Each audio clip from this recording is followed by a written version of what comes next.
Hola a todos y bienvenidos a la 10ª clase de física estadística. En la clase anterior lo que hicimos fue solucionar la ecuación de Langevin. Entonces vamos a escribirla una vez más. Esta ecuación, en lugar de plantear la diferencia de posiciones como hicimos en el caso del caminante aleatorio, hicimos algo similar, pero ahora en lugar de la posición, lo que tenemos es la velocidad. Entonces lo que postulamos es que un cambio infinitesimal en nuestra variable estocástica eh, está dada por, bueno, o tiene una componente que es proporcional a la misma velocidad. Y aquí entonces con esta componente notábamos que si nos quedábamos únicamente con ella, entonces podíamos pasar el dt dividiendo acá, ¿no? Y entonces teníamos que, o tendríamos que el cambio de la velocidad con respecto al tiempo sería proporcional a la misma velocidad y esto nos daría una desaceleración exponencial. Y con eso es como resolveríamos, digamos, el problema de mecánica, ¿no? Si tenemos una velocidad y proponemos una fricción que sea proporcional a la misma velocidad, es decir, una fuerza de fricción que sea proporcional a la velocidad, entonces encontraríamos una ecuación de este estilo. Pero lo que hizo Langevin es reconocer que en un sistema como el de las partículas de polen que están en un medio, esta fuerza, la misma fuerza que es responsable o la fuerza que es responsable de detener a la partícula si se está moviendo a cierta velocidad, es decir, de cambiar su estado de movimiento, necesariamente también va a incluir las fluctuaciones de la misma variable. Entonces aquí introducíamos una variable beta cuadrada por dt por una variable normal que va a ser distinta a distintos intervalos con varianza beta cuadrada dt. Y aquí es entonces donde combinábamos los dos modelos. Cuando habíamos estado tratando con el modelo del caminante aleatorio, lo que teníamos era, bueno, no lo voy a escribir, nada más se los digo, era esta parte de la ecuación hasta acá, nada más, es decir, que teníamos que la diferencia o dx iba a ser igual a este mismo propagador markoviano. Entonces, en el caso del caminante aleatorio habíamos planteado algo así, únicamente. Pero entonces Langevin lo que reconoce es que, pues, otra vez, ¿no? Si quieren verlo de la otra manera, si tenemos estas fluctuaciones, pues necesariamente tiene que haber disipación. Y entonces esta es la ecuación de Langevin. Y lo que hicimos fue resolverla, y resolverla para la variable de la velocidad. Entonces lo primero que hicimos fue tratar de resolverla de la misma manera en la que habíamos resuelto el caso del caminante aleatorio, es decir, primero tomar t igual a 0 y luego tomar t igual a dt. Y a partir de esto encontrar que iba a ser posible aplicar de manera recursiva la solución que habíamos encontrado para el dt anterior, de modo que podíamos encontrar la velocidad como función del tiempo, sumando pedazos infinitesimales, un número infinito de contribuciones infinitesimales de dt. Así es como habíamos resuelto el caminante aleatorio. Lo que vimos es que esta técnica no iba a ser suficiente para solucionar el problema del caminante aleatorio, perdón, el problema de la ecuación de Langevin, pero lo que sí nos llevó fue a reconocer que la velocidad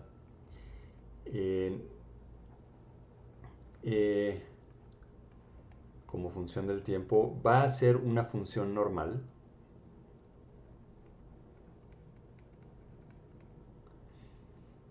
Perdón, esta es una función normal.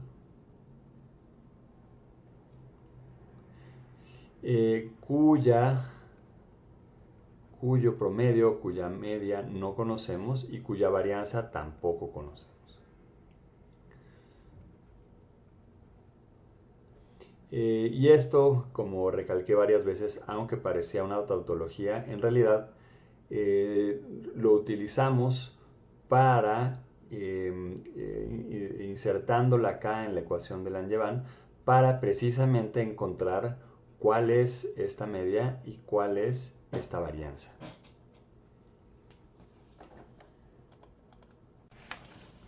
Luego, para resolverlo, que resolver este problema implica encontrar cuál es la media y cuál es la varianza, lo que hicimos fue una cosa muy interesante. Fue reconocer que si tenemos, por ejemplo, esta cantidad, ¿no? El promedio de B a un cierto tiempo t, esta cantidad ya podemos considerarla como una función, o más precisamente como una variable por sí sola. Cuando teníamos únicamente, es decir, una variable que podemos manipular con las técnicas normales del cálculo, ¿no? Porque cuando teníamos únicamente una variable estocástica, teníamos más problemas para manipularla. Es decir, a esta variable podíamos elevarla al cuadrado. Déjenme usar x para que sea más fácil, ¿no? Por ejemplo, esta variable podíamos elevarla al cuadrado y ya sabíamos lo que eso significaba, ¿no? Es decir, que eso quería decir que para cada valor de x que obtuviéramos, ¿no? Para cada una de las posibles realizaciones, lo que teníamos que hacer era elevar este valor correspondiente al cuadrado. Entonces, por ejemplo, en el caso de una distribución o de una variable discreta, si lo que teníamos era el promedio del cuadrado, entonces recuerden que pues a esto nos referíamos, ¿no? Operacionalmente, lo que hacíamos era, si lo que hacían era crear listas y lo que queríamos era el promedio, pues entonces íbamos a tomar el promedio de cada uno de los valores que obtuviéramos de este lado. Esto es si tuviéramos todas las realizaciones. Si lo que tenemos, ¿no? con esa definición de probabilidad. Si por el contrario lo que conocemos es cada una de las posibles realizaciones de la variable, aquí este índice i se refiere si tenemos una serie de tiempo, ¿no? Originalmente, perdón, aquí me estoy regresando a este ejemplo en el que tenemos las realizaciones. Perdón, en el que tenemos un experimento. Entonces, pues como función del tiempo, vamos a hacer un experimento y vamos a encontrar pues, un valor x1, un valor x2, un valor x3, etcétera, ¿no? Todas las veces que hagamos un sampleo en el experimento. Y lo que postulamos es que si el número o el sampleo es infinito, si hacemos un sampleo muy grande, entonces esperamos que este promedio sea equivalente a tomar, ahora voy a llamar J, ¿no? A cada una de las posibles realizaciones, no del experimento, sino de lo que nosotros sabemos que puede dar. Es decir, esto podría ser la salida de un dado, ¿no? Esto sería cada uno de los números que puede tener el dado por la probabilidad de tener ese valor, ¿no? Entonces, cuando tenemos esta descripción, usamos o entendemos aquí la x de esta manera, o como en las tareas que han realizado, que le piden a la computadora que vaya obteniendo distintos valores, pues entonces lo que hacen es que para obtener el promedio, perdón, aquí sería el cuadrado, para obtener el promedio, entonces a cada uno de esos valores que les da la computadora tienen que elevarlo al cuadrado, ¿no? Muy bien. Entonces, todo este breve recordatorio para decirles que entonces si nosotros tenemos una variable aleatoria, entonces a esta variable podemos aplicarle cualquier, pues cualquier función. De hecho, cuando encontramos o cuando demostramos el teorema del límite central, usamos exponenciales, ¿no? Entonces podríamos tener o podríamos preguntarnos o podríamos más bien construir cuál es la variable, perdón, podemos construir la variable y que es función de otra variable estocástica, ¿no? Podríamos haber construido algo de este estilo. ¿Sí? Y pues el significado es muy claro y podemos hacer aquí cualquier manipulación, ¿no?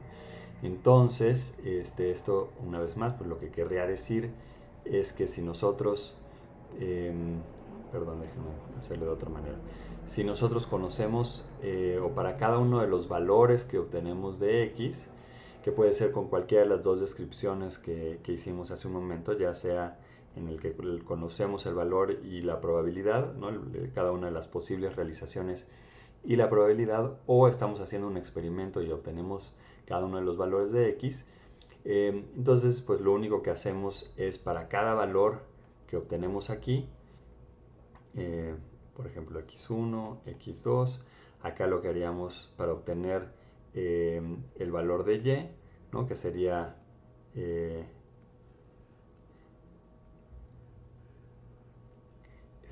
e a la menos x1 al cubo. Y el siguiente valor de y, o sea, y esto sería y1. Y el siguiente valor de y sería y2, dado esta función. Sí, entonces, etcétera. Entonces, podemos construir aquí cualquier función. Y una vez que construimos esa función, que en particular puede ser simplemente el cuadrado, ¿no? Que hacia allá vamos. Entonces, esta nueva variable, entonces a la que le tomamos el promedio, entonces ya podemos tratarla como, pues como un número más o como una variable más. ¿Sí? Recuerden que cuando teníamos o como cuando construíamos a x como la suma de distintas variables aleatorias a su vez, ¿no? Recuerden cuando estábamos haciendo la suma de los volados, o las partículas dentro de ¿no? Las partículas de un fluido dentro de un contenedor.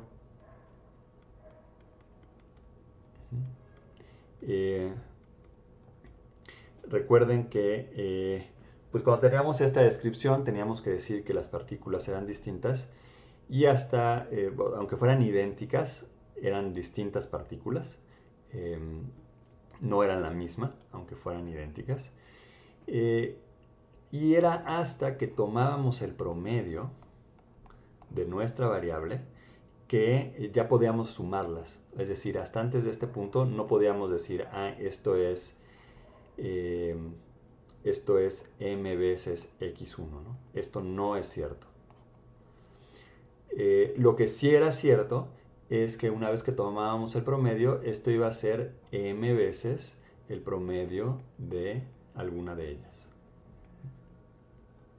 Entonces ahora sí, ya que tenemos esta descripción, ya que aplicamos el operador, y esto pudo haber sido tanto la suma o a estos pudieron haber ido al cuadrado, ¿no?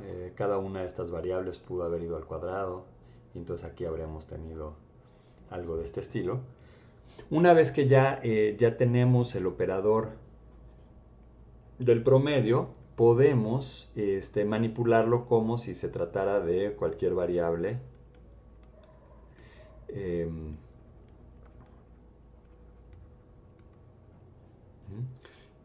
como cualquier variable. En particular porque lo que vimos es que estas variables son una función del tiempo. Entonces, cuando las tenemos así solitas, esa variable es una constante. Cuando proponemos que esa variable cambie como función del tiempo, esto podría ser función del tiempo, como estamos haciendo acá en el caso de la velocidad. Entonces, pues esto sería pues, cualquier variable que por definición pues, puede cambiar, ¿no? Puede variar.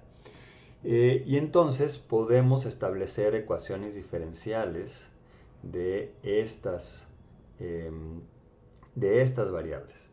Y de hecho, eso fue lo que hicimos y ese fue todo el truco, o si quieren no un truco, pero todo el procedimiento para encontrar precisamente cuáles iban a ser los promedios y las varianzas de nuestras variables. Porque entonces, una vez que reconocemos esto, lo que hicimos fue tomar el promedio de la ecuación de Langevin de ambos lados. En particular fue sencillo encontrar la media porque, déjenme borrar esto,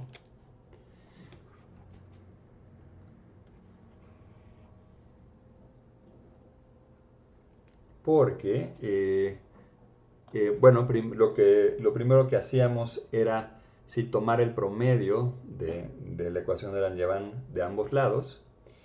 Eso nos llevaba a el promedio de b de t más de t menos el promedio de b. Y esto era igual a todo el promedio que estaba del otro lado, y entonces aplicábamos las propiedades que ya sabemos que cumple el operador del promedio. Entonces esto nos quedaba algo así.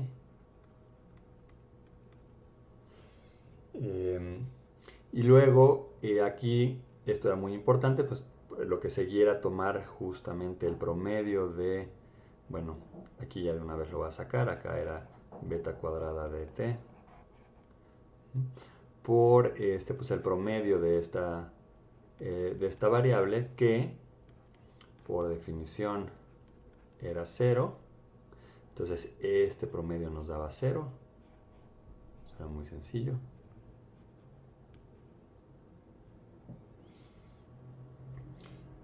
Luego reconocíamos que esto de acá podíamos escribirlo, ¿no? O que el promedio es un operador lineal, entonces esto lo separaba. Y entonces, esto es lo que les decía, ya reconocemos que cada una de estas es por sí sola una variable. Es una variable del tiempo. Y entonces a esa variable, pues es precisamente, ¿no? La variable sería b de t. Y entonces esta diferencia, como si fuera una función del tiempo, es la diferencial de esa variable. Entonces, si pasábamos acá dividiendo el dt, nos quedaba esta ecuación, que todo esto que les estoy diciendo es nada más para que no les meta ruido el hecho de que tenemos aquí el operador del promedio. Pero entonces esto ya es una variable, entonces lo que les decía al principio de la clase, podemos utilizar todas las herramientas del cálculo tradicional, y de aquí entonces pues ya era directo mostrar que el promedio de la velocidad iba a ser igual a una constante por e a la menos gamma t.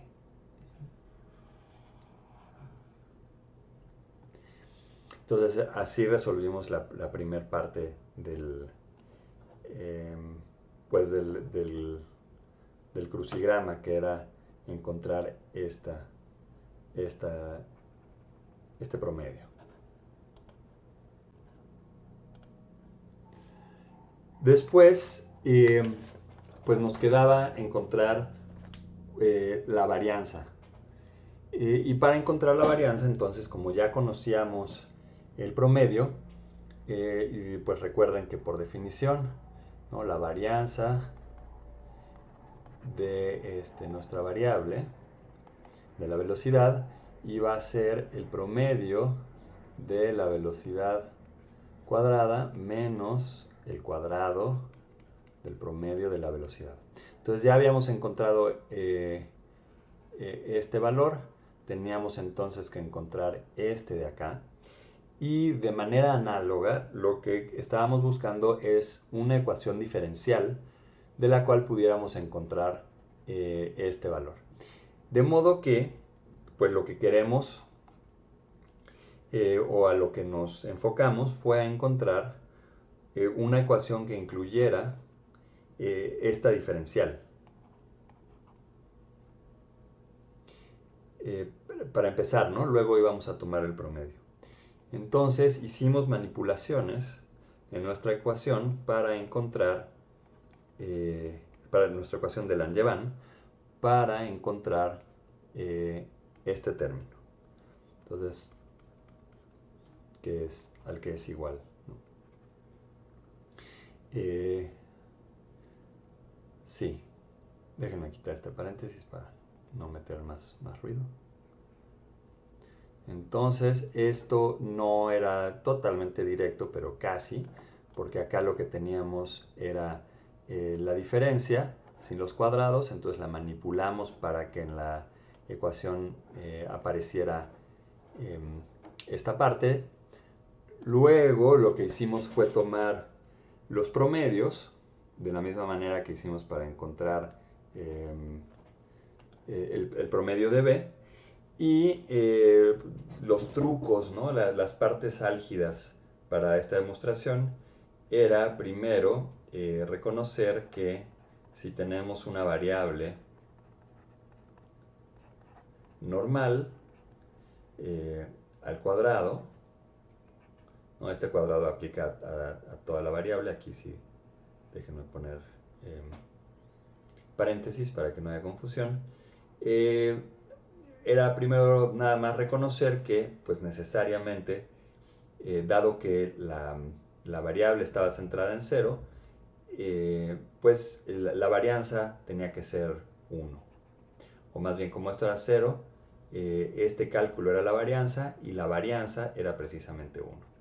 Entonces, esto era un detalle que había que reconocer. Y el otro detalle, que quizás era más complicado, que requiere pensar un poquito más, los invito a que sigan otra vez todos los pasos que hicimos con detalle para que se convenzan de que este promedio que habíamos necesitado calcular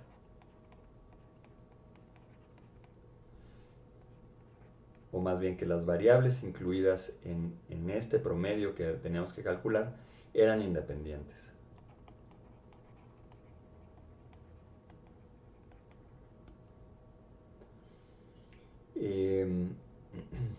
Entonces, una vez que reconocíamos esto, podíamos aplicar también uno de los teoremas que ya habíamos mostrado. Y entonces sabíamos que el promedio de la multiplicación de dos variables independientes es la multiplicación de los promedios de esas mismas variables independientes. Con esto llegábamos a la siguiente ecuación diferencial con este procedimiento.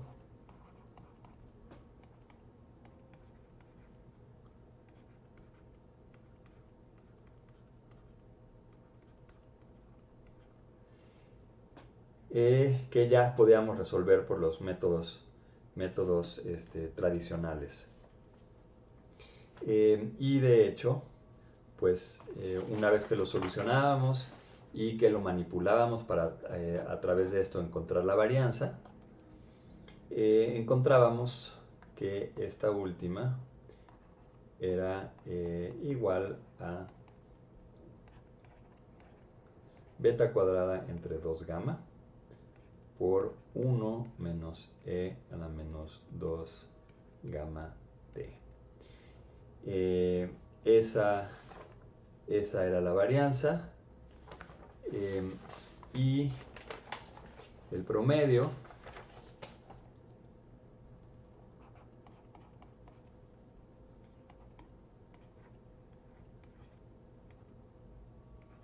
era este, ¿no? Otra vez. Sí, déjame aquí poner la gama bien. Entonces podíamos escribir a la velocidad, ¿no? A la variable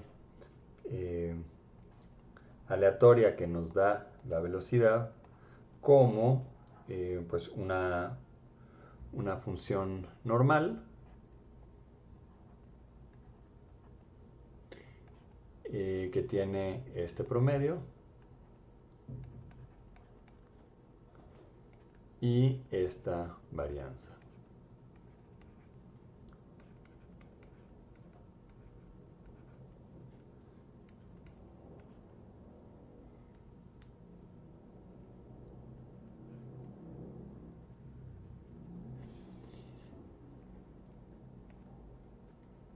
Y lo primero que notábamos es que cuando t tiende a infinito, bueno, primero que ambas cantidades dependen de t, que es algo que no habíamos encontrado para el promedio de la posición antes. Ya habíamos encontrado que, pues sí, la varianza en el caso del caminante aleatorio iba a ir aumentando, pero aquí en este modelo lo que nos dice es que cuando t tiende a infinito, este valor tiende a 1, perdón, a 0, igual que este de acá. Entonces en este límite la velocidad está dada por otra vez una variable normal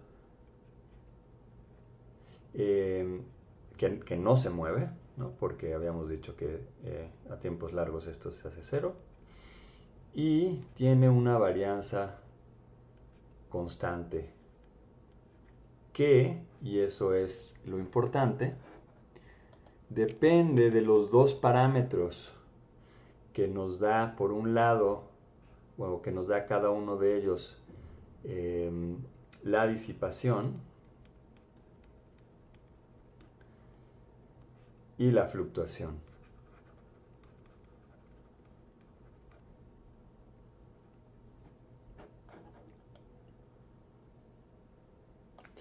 Entonces, si estamos haciendo un experimento y estamos midiendo la velocidad de una partícula, esto se puede hacer, por ejemplo, con unas pinzas ópticas. Les voy a mandar un artículo en el que hacen justamente este experimento. Entonces pueden atrapar una partícula y estar midiendo constantemente la posición, y a partir de la posición obtener la velocidad. Entonces podrían obtener este coeficiente. Si estadísticamente entonces ustedes tienen o están midiendo la velocidad, entonces pueden medir la velocidad al cuadrado, y este ya es un sampleo, ¿no? No sabemos exactamente la función. Estamos en un experimento en el que estamos midiendo a distintos tiempos la velocidad, y de la velocidad entonces podemos sacar la velocidad al cuadrado. Podríamos sacar el promedio de b. Entonces, pues de todos estos números que se obtienen en el experimento, podríamos obtener la varianza, y esa varianza va a ser igual, de acuerdo con el modelo, a beta cuadrada entre 2 gamma.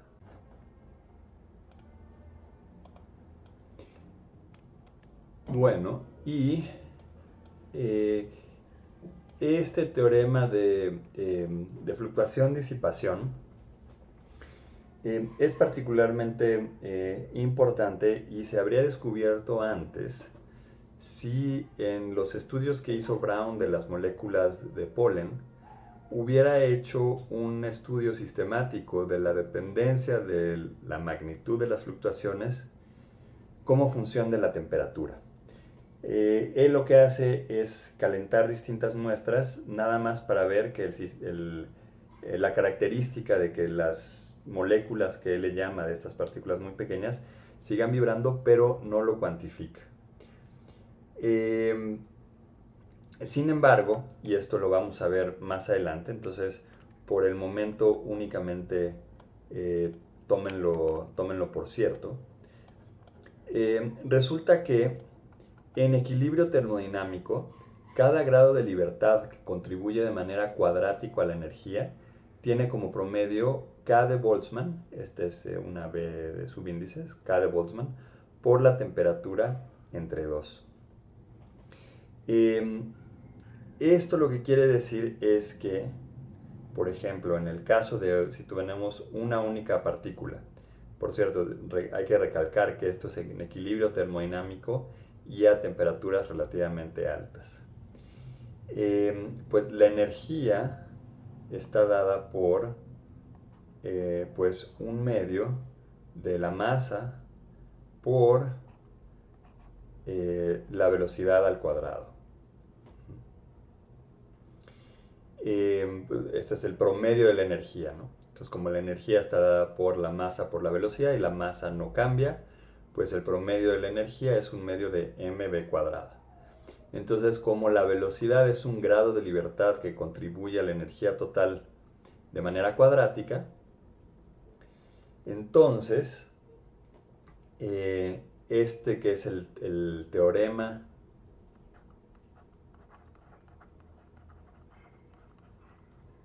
de equipartición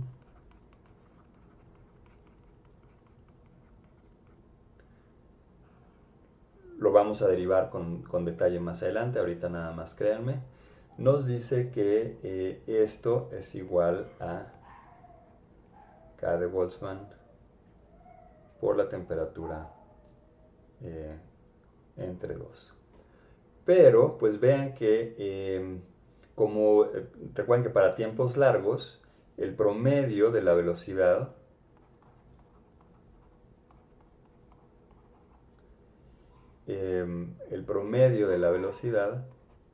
era 0. Y entonces la varianza, también a tiempos largos, es igual precisamente a el promedio de b cuadrada. Por lo tanto,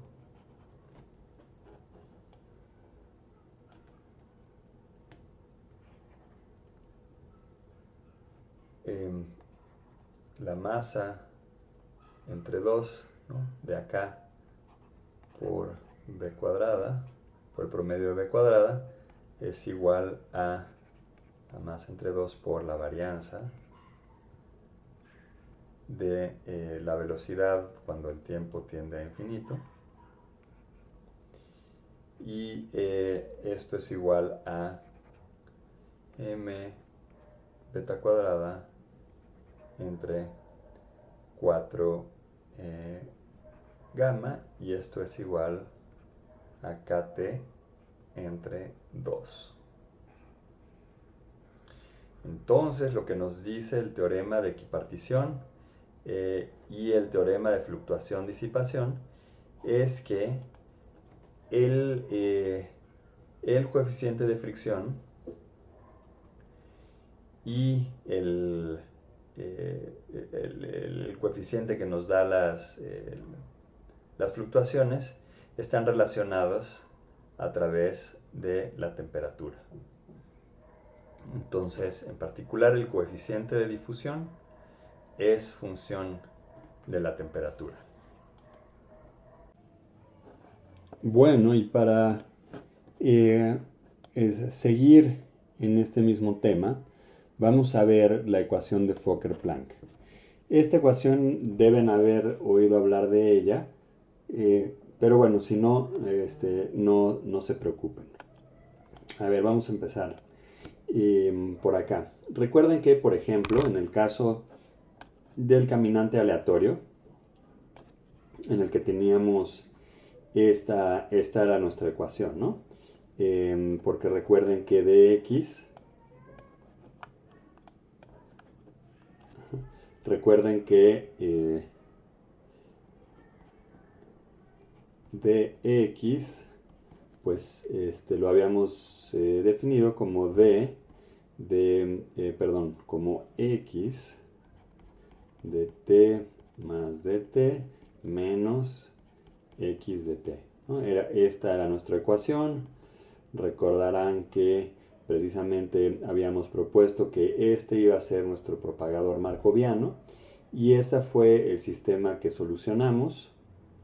De esa manera que resultaba particularmente sencillo utilizando la propiedad de autoconsistencia de estos procesos. Y a partir de esta solución que habíamos encontrado del caminante aleatorio, vimos que entonces tenía que estar dado por una variable normal que estaba centrada en cero o con media cero y con una varianza que era proporcional al tiempo. Y entonces lo que hicimos fue reconocer que pues esta variable podíamos asociarla a una densidad de probabilidad que estaba dada por una gaussiana apropiadamente normalizada y en donde entonces el hecho de que tuviéramos el tiempo acá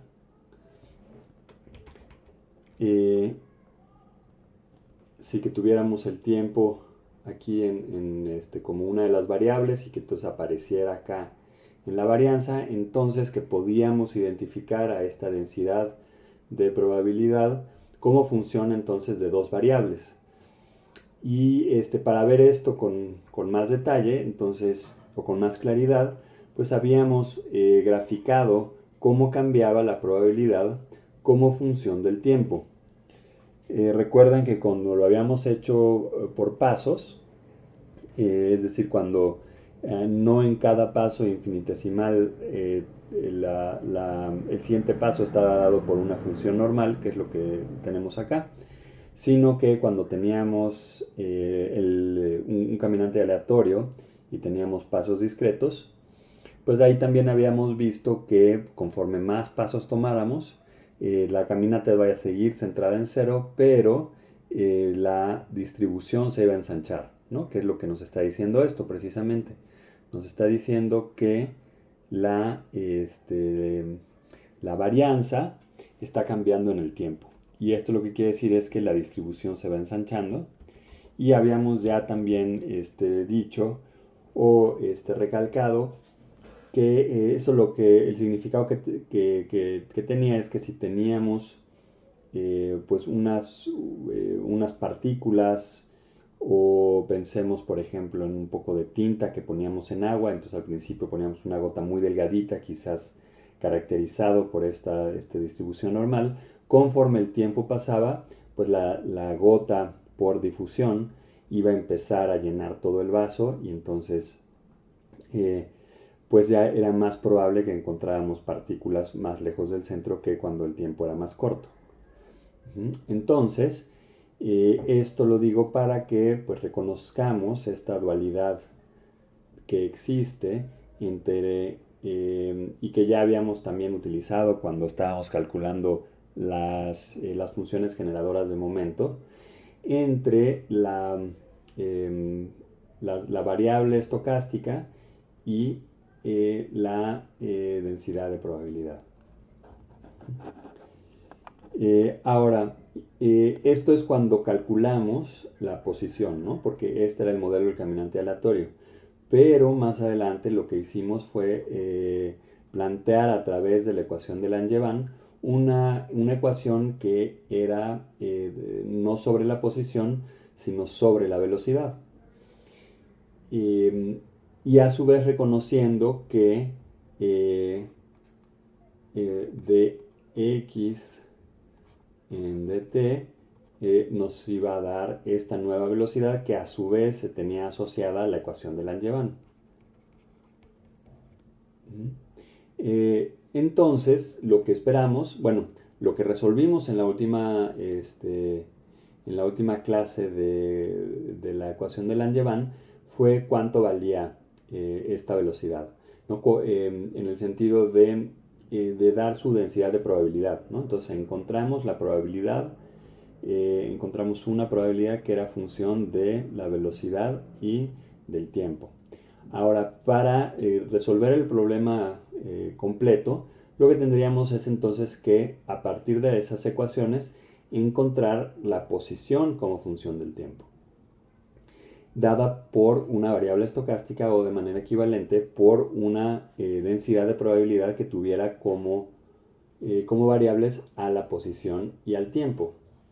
Si eso no lo vamos a hacer porque se desvía un poco del curso, viene en el Lemons. Si a alguien le interesa podemos luego platicarlo con más calma. La solución no es trivial, la manera de solucionarlo no es trivial y sin embargo es muy muy interesante. Se los recomiendo si les está gustando este tema de los procesos estocásticos que intenten seguir cada uno de los pasos de Lemon y tratar de resolverlo ustedes mismos. Pero el punto aquí para la ecuación de Fokker-Planck es que lo que vamos a tener entonces es, ¿no?, de una manera equivalente en que acá cuando teníamos la solución del caminante aleatorio teníamos una densidad de probabilidad que era función de la posición y del tiempo, vamos a tener una función de probabilidad que es función de dos variables, de la posición y de la velocidad, y a su vez es función del tiempo. Es decir, esta sábana que está envolviendo, aquí esto es para un tiempo dado, esta va a ir cambiando con el tiempo, de la misma manera en que esta de acá, esta verde quizás, que era el tiempo cero, pues iba a ir cambiando también con el tiempo. Entonces, por ejemplo, para un tiempo dado, si tomamos aquí un pequeño intervalo de la velocidad y acá un pequeño intervalo del tiempo, entonces aquí nos va a quedar como un cuadrito acá. Entonces, bueno, un cuadrito que está aquí sobre la... de hecho vamos a suponer que es justo, corresponde a este cuadrito de aquí, ¿no? Entonces,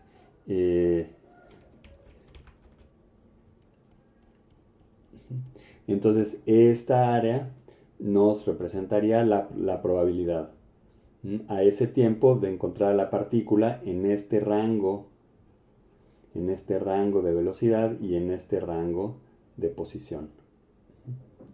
Es lo que nos está diciendo.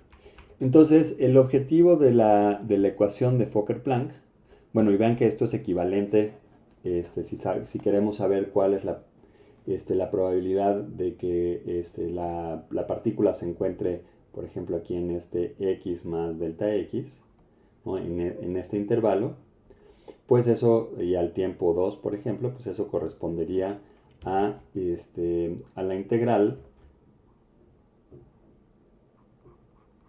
¿no?, al área bajo la curva en ese intervalo, ¿no? Entonces es equivalente. Entonces esto nada más para que reconozcan que aquí fue para cuando solo teníamos una ecuación que dependía de la posición, y aquí vamos a tener una variable que lo que nos está dando es una probabilidad como función sí, tanto de la posición como de la velocidad. Y esta descripción es particularmente útil, la de la ecuación de Langevin, porque recuerden que cuando hablábamos de una diferencial de velocidad, esto nos permitía, cuando del otro lado de la ecuación teníamos alguna cantidad proporcional a dt, nos permitía asociar esta cantidad a una fuerza.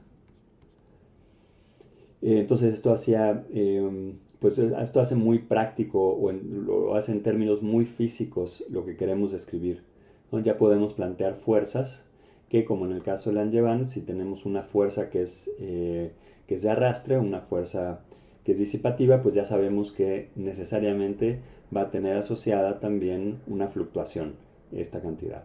Entonces por eso es tan importante y tan útil la ecuación de Langevin.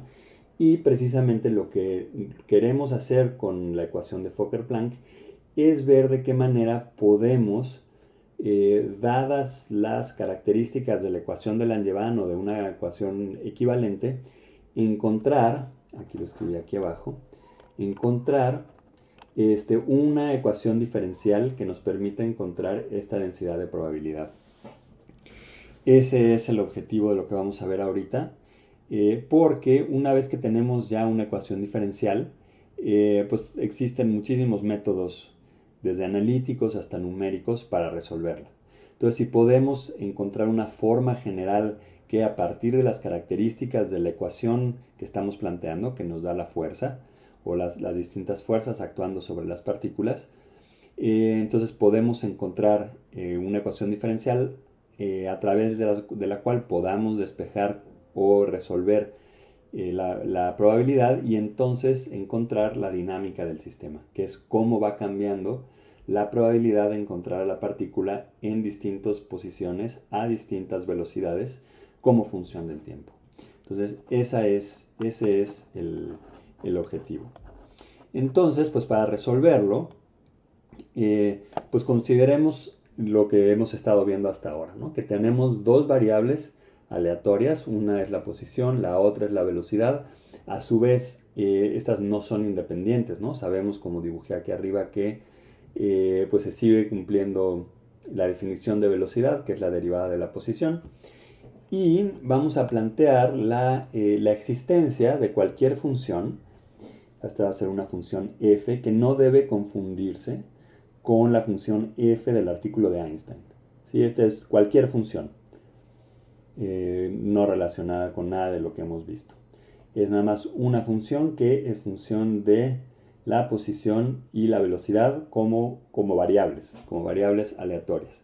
Entonces, por ejemplo, esta función puede ser x al cubo menos e a la menos velocidad al cuadrado, ¿no? Si uno quisiera definirla de esta manera, es válido.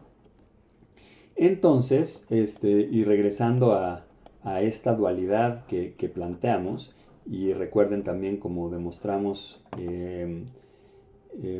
varias propiedades de las funciones generadoras de momento, a la hora de calcular el promedio de esta función, podemos pues escribirlo de esta manera, ¿sí? con nuestro operador, o reconocer que como existe esta dualidad, entonces aquí vamos a tener la función multiplicada por la probabilidad que está asociada a estas variables y pues integrada en dx y db, ¿no? Entonces, de hecho, estas integrales van de menos infinito a infinito. Entonces, como ejemplo de esto, de que este promedio lo escribimos así para variables continuas, piensen en cuando teníamos una función que era precisamente pues, nada más el cuadrado de x, ¿no? Entonces, esta es la función que nos interesa calcular, donde, por ejemplo, x está dado por una distribución normal. Entonces, lo que hacíamos era escribir el promedio de x, el promedio de f, que era el promedio de x cuadrada, que esto por definición era, entonces aquí de la misma manera que tenemos acá, aunque esto es nada más en una dimensión, poníamos pues x cuadrada, aquí esta ya es x minúscula, ¿no? X minúscula cuadrada multiplicada por p, por la probabilidad asociada a la variable. Entonces, aquí, bueno, esta era únicamente en el caso en el que no considerábamos el tiempo, entonces esta era nada más p, pero pues se puede generalizar a que sea p de x y t, pero en este caso es nada más de x. Y entonces era esta integral y esta era la integral gaussiana que aprendimos a resolver. Ok, que de hecho hicieron de tarea y donde esta densidad de probabilidad está correctamente normalizada. Entonces, pues reconociendo esta dualidad, esto va a ser muy importante, ¿no? Que este promedio que tenemos acá se escribe de esta manera, el promedio de cualquier función, y en particular, si esta función es a su vez una derivada, o de otra manera podemos tomar la derivada de toda esta expresión con respecto al tiempo, y tener acá también la derivada de toda esta expresión con respecto al tiempo, y dado que esta integral únicamente es de x y b, pues la integral con respecto al tiempo entra acá. Y ya habíamos hecho algunos ejemplos de derivar con respecto al tiempo precisamente la probabilidad. Eso lo hicimos cuando demostramos que la solución del caminante aleatorio que teníamos acá, cuando la solución de esta ecuación, vimos que cumplía la ecuación de difusión. Lo que hicimos fue tomar la derivada temporal, la derivada espacial y ver qué correspondía. Entonces, volviendo al hecho de que entonces el promedio de una de estas funciones podemos escribirlo de esta manera si conocemos la densidad de probabilidad, que por cierto, lo que estamos buscando, les recuerdo, es una ecuación diferencial que nos permita encontrar a esta densidad de probabilidad, dada una función, ¿no? Bueno, perdón, esto es auxiliar, esto es dada una... esto no aparece ahorita todavía en la ecuación de Langevin, pero vamos a utilizar esta propiedad para de ahí encontrar la ecuación diferencial. Entonces, les comentaba, si tenemos la derivada temporal de nuestra función, esta derivada temporal entra aquí adentro de la integral y va a afectar únicamente acá, la probabilidad. Entonces, esta va a ser nuestra ecuación de punto de partida, que es muy importante. Entonces, ahora sí, recuerden, bueno, convénzanse de lo que estamos haciendo y de que esta ecuación está bien, por favor. Y ahora, recuerden también la ecuación de Langevin. Lo que tenemos es que una diferencial de nuestra variable que nos da la velocidad es igual a menos una constante, o tiene una componente que es esta fuerza de fricción, que es proporcional a la propia velocidad, más el término que nos da las fluctuaciones en la velocidad. Pero vean que esta ecuación de Langevin es un caso particular de escribir a la diferencial de la velocidad, en donde aquí tenemos una función a, que puede ser función de x y b.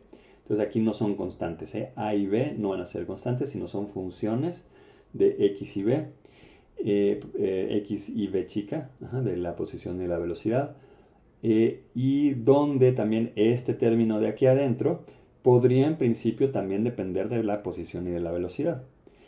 Entonces esta va a ser nuestra ecuación general, en donde reconocemos que,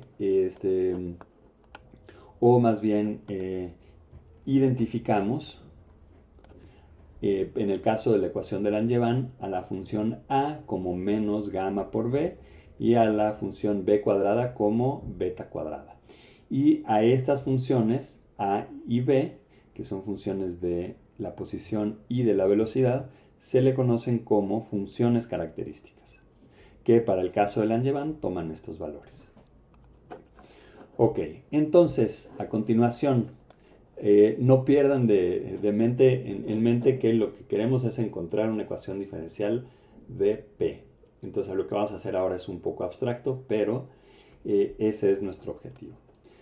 Entonces, partiendo de esta ecuación, lo que vamos a hacer es preguntarnos cuánto vale una diferencial de f, de nuestra función arbitraria que está en esta ecuación. ¿Cuánto vale de f? Porque lo vamos a sustituir acá. Entonces, por cierto, cuando hablamos de dualidad, nos referimos a que pues esta función entra aquí y entra acá. Y en este lado es función de las variables estocásticas y en este lado es función del dominio de las variables estocásticas. Okay. Entonces, pues vamos a fijarnos en este lado y nos vamos a preguntar cuánto vale una diferencial de f. Entonces, acá está. Entonces, vamos a hacerlo a segundo orden en x y b. Entonces, vean que, pues, por definición, pues es la parcial de f con respecto a x por dx, más la parcial de f con respecto a b por db, más un medio de las segundas derivadas, ¿no? Incluyendo las cruzadas. Y ese va a ser entonces pues un medio de la segunda derivada de b por db cuadrada más la segunda parcial de f con respecto a la posición por dx cuadrada más un medio de la parcial de f con respecto a x y b por el diferencial de x por el diferencial de b, pero aquí reconocemos lo que les dije anteriormente, que seguimos con la definición de la velocidad, en el que entonces dx es dv por dt, y esto es importante porque eso quiere decir que este término va como dt cuadrada, entonces lo vamos a despreciar. Y de manera equivalente también acá, por la forma general que planteamos de las ecuaciones que vamos a querer resolver, que es esta ecuación de acá, vean que dv ya es por lo menos proporcional a dt a la 1 medio. Entonces cuando lo multiplicamos por el dt asociado a dx, también nos da términos que son más grandes que dt cuadrada, que dt. Entonces, si aquí este sí es de orden dt cuadrada, este va a ser de orden dt a la 3 medios, pero en cualquiera de los dos casos, estos dos términos son de orden mayor que dt. Entonces no los vamos a tomar en cuenta, los vamos a despreciar.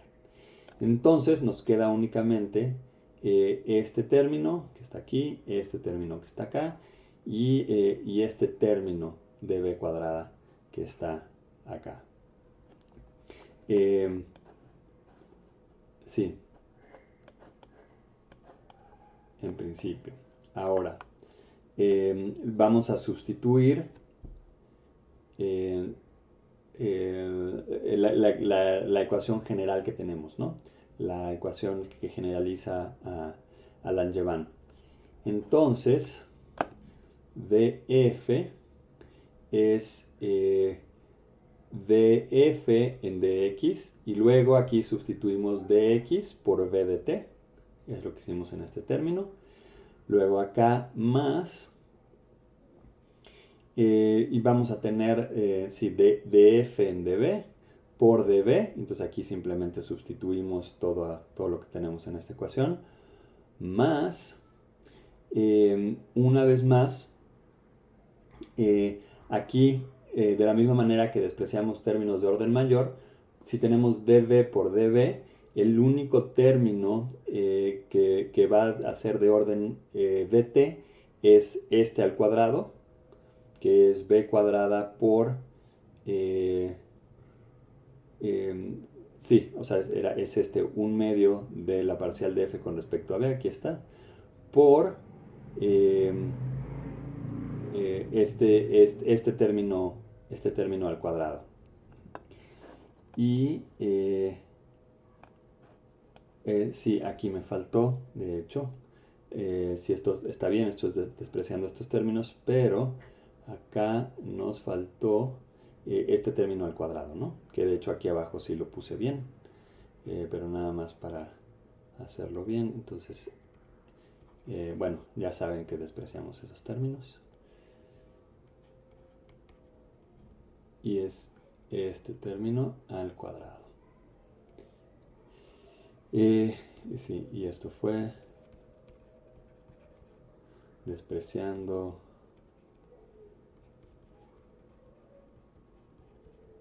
términos de orden mayor a dt. Ok, entonces ahora vamos a usar pues una técnica muy parecida a lo que hicimos cuando solucionamos la velocidad en la ecuación de Langevin, que es que ahora vamos a tomar pues, el promedio. Y recuerden que lo que teníamos de este lado de la ecuación, con la que íbamos a empezar, que era nuestro punto de partida, es df en dt y su promedio. Entonces, vean que del lado derecho todos estos términos tienen dt. Bueno, menos este que tiene dt a la 1 medio, pero no va a importar. Ahorita vamos a ver por qué. Entonces podemos tomar df en dt y tomar el promedio.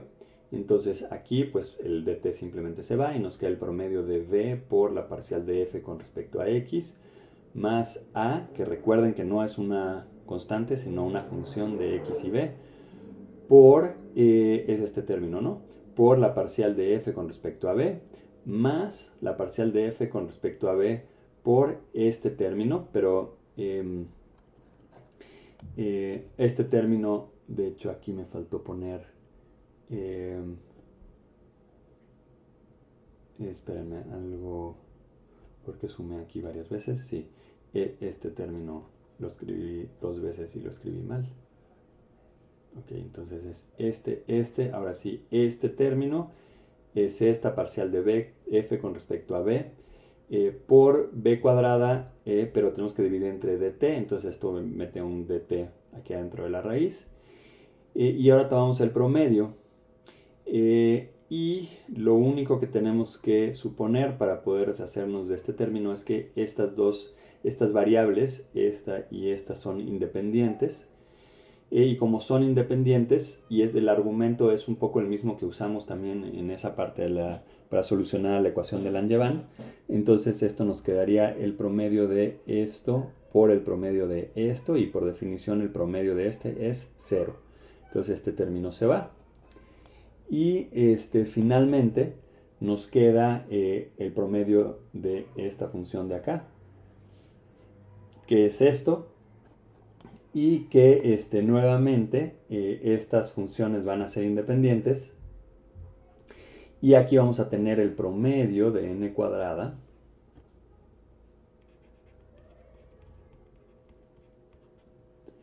este promedio que, una vez más, por los mismos argumentos que usamos la vez pasada, dado que el promedio de la función solita es 0, quiere decir que el promedio de la variable cuadrada es igual a su varianza y la varianza es 1.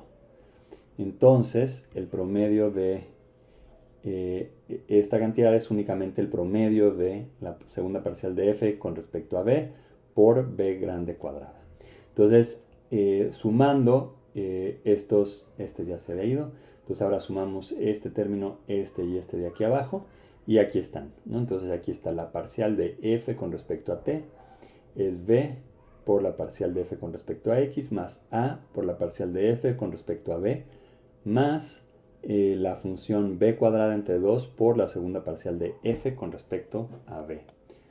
Entonces, pues podemos sustituir en nuestra ecuación.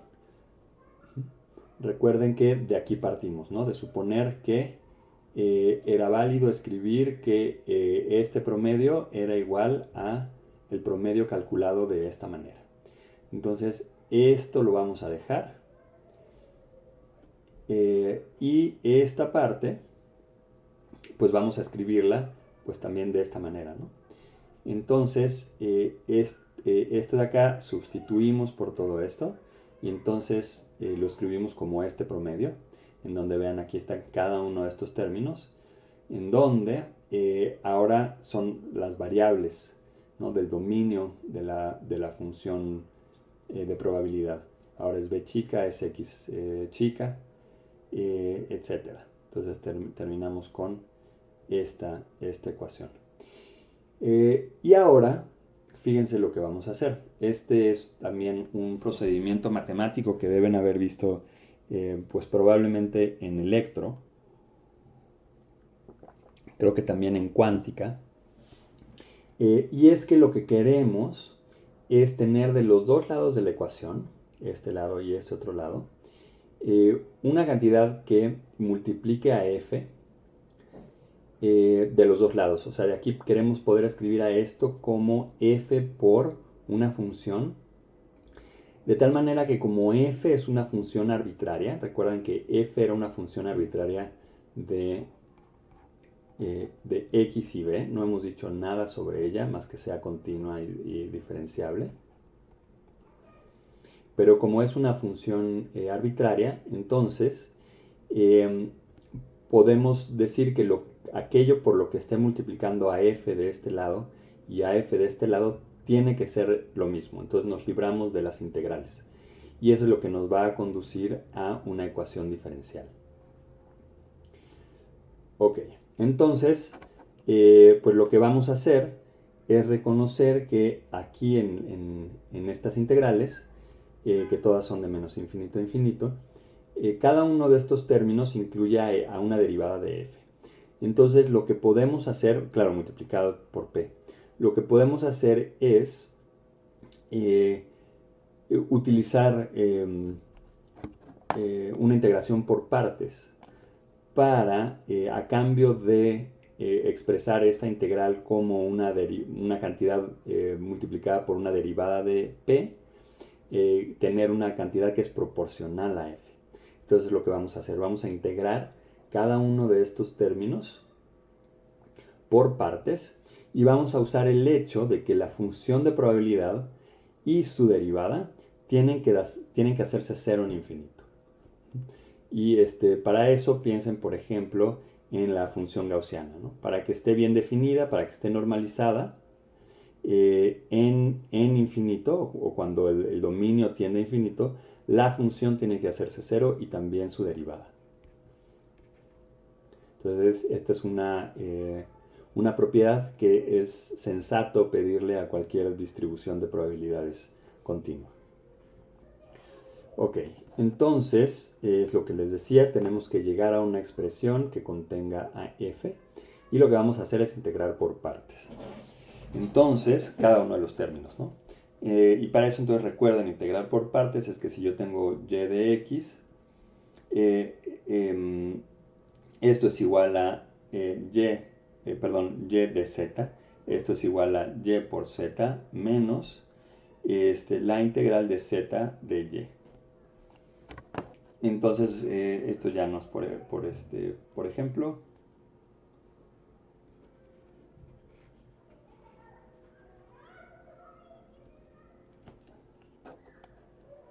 Porque ya vamos a hacer todas. Entonces, aquí tenemos, esta es la primera, ¿no? Es esta cantidad por P.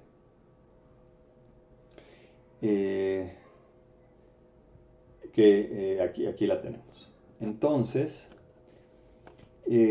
lo que vemos es que aquí a f la estamos derivando con respecto a x. Entonces vamos a separar esta integral en dos partes. B pues no entra en la integral de x, podemos sacarla, entonces todavía tendríamos que hacer esta integral con respecto a b, pero aquí en el centro tenemos esta integral con respecto a x. Y entonces esta integral es igual a p por esta, que ya es la derivada.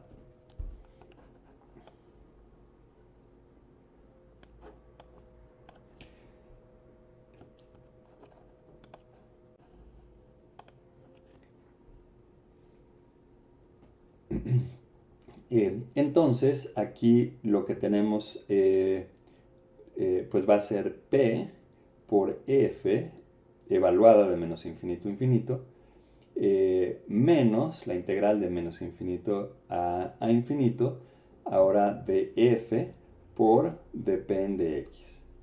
Y aquí es donde invocamos la propiedad de la probabilidad, que pedimos que en infinito y en menos infinito sea cero.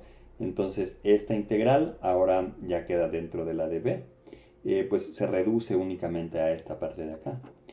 Y esa integral es entonces pues esta doble integral de f por b. Aquí se me había pasado la b, pero es la misma que traíamos de acá. Entonces f por b por la parcial de p con respecto a x. Entonces esa fue nuestra primera integral. Y vean que ya cumplimos el primer objetivo, que es que aquí tenemos una cantidad que multiplica a f. A cambio de estarla multiplicando ahora por una de las derivadas de p. Ok, entonces vamos al segundo término.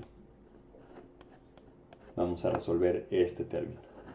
Vamos a integrarlo otra vez por partes, ¿no? Entonces vean, va a ser perfectamente análogo, con la diferencia de que a es función de x y de b. Entonces no vamos a poderla sacar de la integral. O sea, aquí está la integral, la segunda que tenemos que hacer. Como les decía, a es función de x y de b, entonces tenemos que meterla a esta integral. Y entonces pues volvemos a integrar por partes. Vamos a integrar hacer esta integral que es función de b. Y entonces pues tenemos a por, o a por p, vamos a asociarlas, ¿no? A por p multiplicada por f, evaluada de menos infinito a infinito, menos la integral, también de menos infinito a infinito, de, ahora de f, porque recuerden, estamos haciendo la integral de b, de f por la parcial con respecto a b, esta parcial quedó muy fea, parece gamma, de la parcial con respecto a b, y esta b parece un insecto, de las variables que habíamos asociado, ¿no? De a y p. De a y p,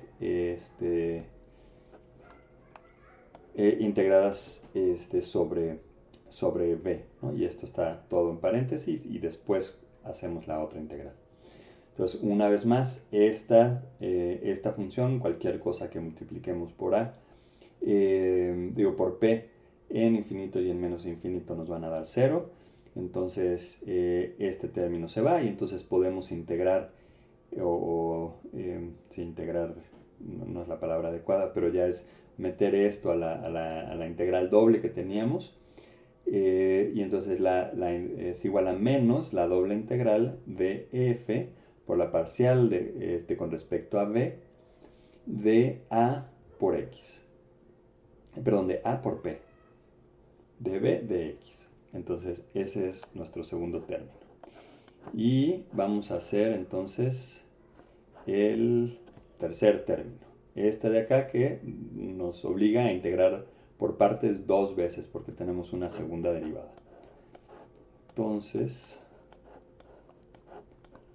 acá está. Entonces esta doble integral donde otra vez b es función de x y de b, ¿no? Nuestra función b.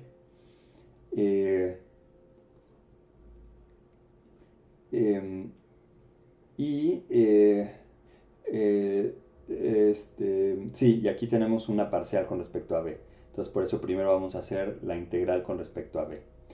Entonces, pues hacemos la primera integración por partes. Entonces va a ser si esta es la segunda parcial, ahora es la primer parcial con respecto a b, multiplicada por esta función, ¿no? Recuerden, si era u o y de z, pues es la integral, si hiciera y de z, pues va a ser yz evaluada de menos infinito a infinito, menos, ahora sí, la integral de f en db, si este era la primera, si este era dz, pues z ahora, multiplicada por dy, ¿no? Que sería la derivada de todo esto. Entonces sería la primer parcial con respecto a b de esta función de b cuadrada entre 2 por p. Aquí no le puse p como función de x, b y t, pero lo es, ¿no? Y aquí entonces, otra vez, como estamos multiplicando por p y estamos evaluando de menos infinito a infinito, esta parte nos va a dar 0. Entonces, se reduce a esta integral. Y ahora volvemos a integrar por partes. Como les decía, identificamos a esto con dz y a esto como y. En términos de pues, la manera en la que se escribe normalmente la integración por partes. Y entonces, pues esto es f por, y ahora vamos a tener la parcial con respecto a b de esto. esta parte de acá.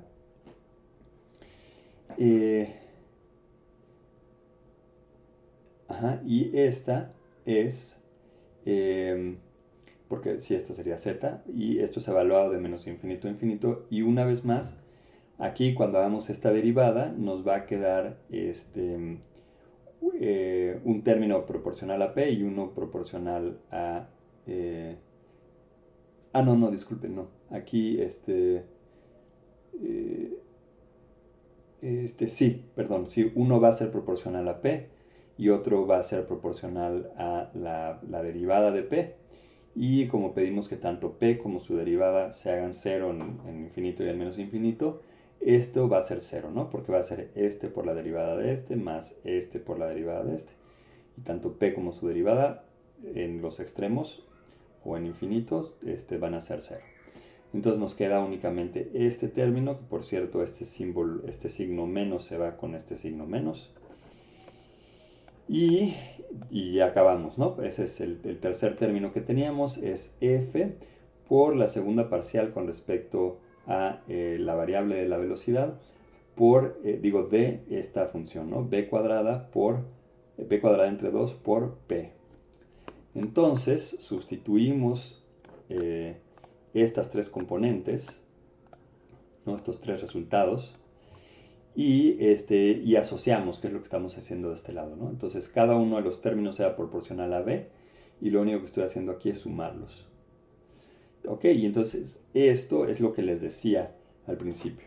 Como f es una función arbitraria, y tenemos que esta integral es igual a esta integral, la única manera de que esto se cumpla es que este factor de aquí sea igual a este factor de acá. Y esto, apréndanselo bien, tómenlo mucho en cuenta porque, por ejemplo, a Landau le encanta hacer esto. Es una técnica súper poderosa para obtener ecuaciones diferenciales a partir de ecuaciones integrales.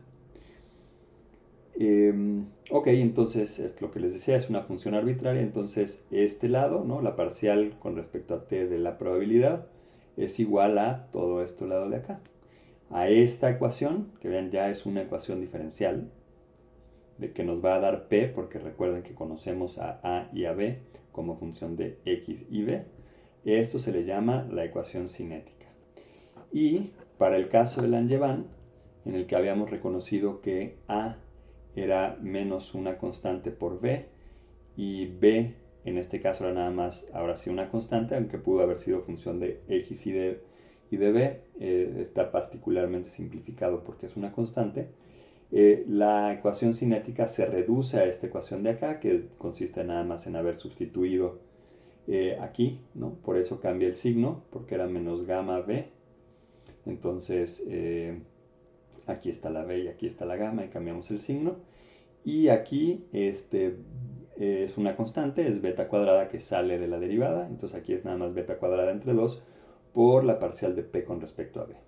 Y esta ecuación de aquí, se las presento, es la ecuación de Fokker-Planck.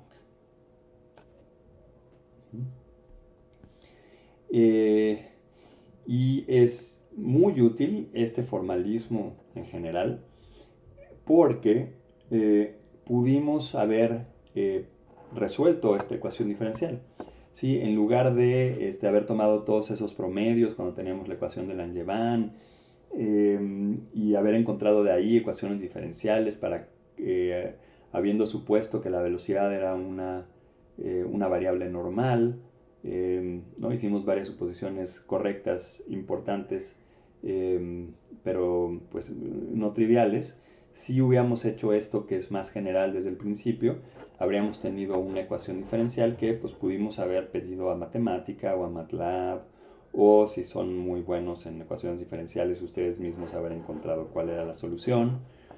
Y habríamos encontrado entonces cuál es la densidad de probabilidad, ¿no? Porque esto entonces lo que nos va a dar cuando lo resolvamos, pues es precisamente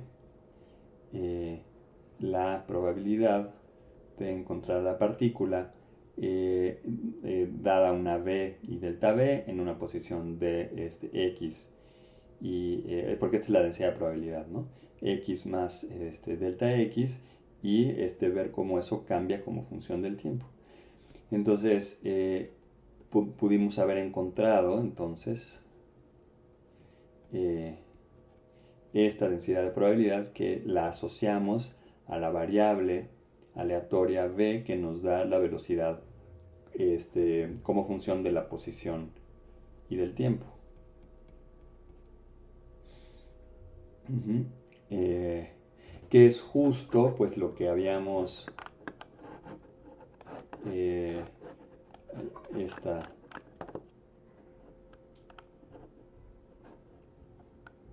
esto que les había dicho, ¿no? Lo que nos va a dar es la evolución de esta probabilidad de encontrar a la partícula en cierta posición con cierta velocidad en un momento t.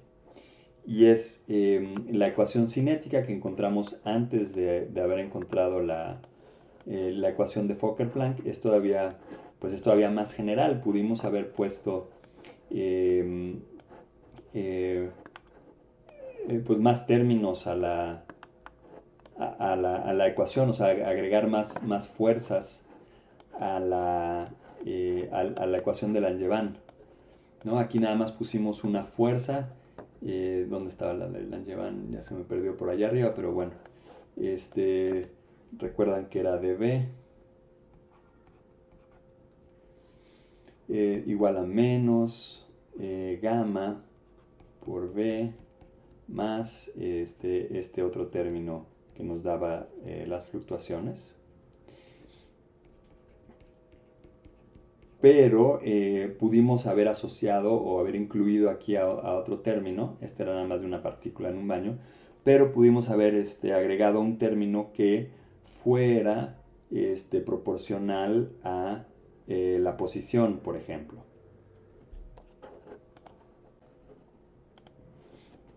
Que por cierto, aquí me faltó un dt importantísimo. Y voy a dejar ahí un hueco. Entonces aquí teníamos el término que nos daba las fluctuaciones, que eran pues normales o dadas por una distribución normal. Y pudimos, por ejemplo, haber supuesto que esto incluía un término igual a, por ejemplo, omega cuadrada por x. Esta entraría entonces por dt, ¿no?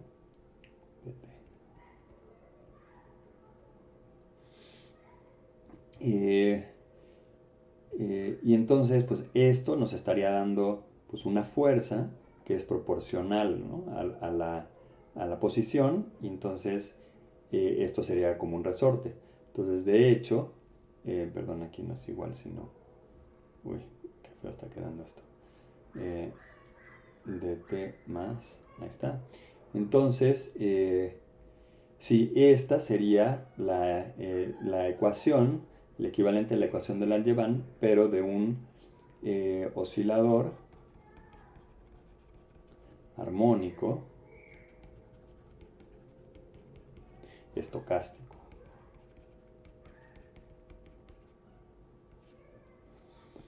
Y pudimos haber encontrado,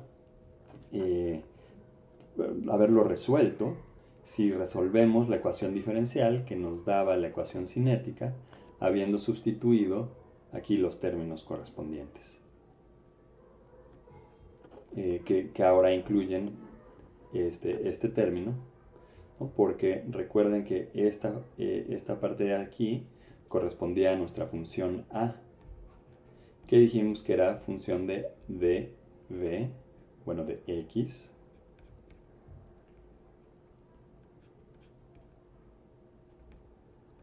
y de b, que lo contempla, ¿no?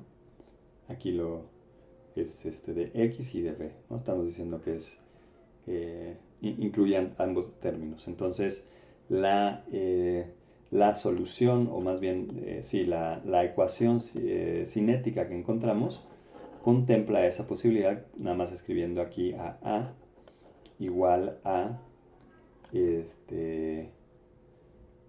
pues sería gamma por b menos omega cuadrada por x. Entonces haciendo esto podemos haberlo metido en la ecuación cinética, resolverla, y entonces habríamos encontrado cómo va cambiando la probabilidad, y pues encontraríamos a lo que va oscilando, está amortiguado por este término, pero también tiene fluctuaciones. Entonces en realidad el camino no es suave, no hay alrededor de todo el camino, el oscilador va teniendo fluctuaciones, que es como si tuvieran pues un resorte sumergido en agua, o también si tuvieran un cantilever que se usa en AFM, ¿no? Que es una cosa así con una punta que va censando a través de la reflexión de un láser. Entonces aquí van midiendo la posición. Aquí tienen un láser que está lanzando luz. Aquí hay esto es reflejante, aquí hay un detector. El detector les va diciendo qué tanto se mueve la punta, pero al mismo tiempo les dice qué tanto está vibrando. O sea, no es nada más la posición fija, sino las oscilaciones alrededor de ese punto. Entonces necesitan una ecuación de este estilo para poder describir este tipo de cosas, que por cierto, el AFM, a los que lo inventaron les dieron el Nobel justamente. Muy bien, pues con esto terminamos el tema de procesos estocásticos.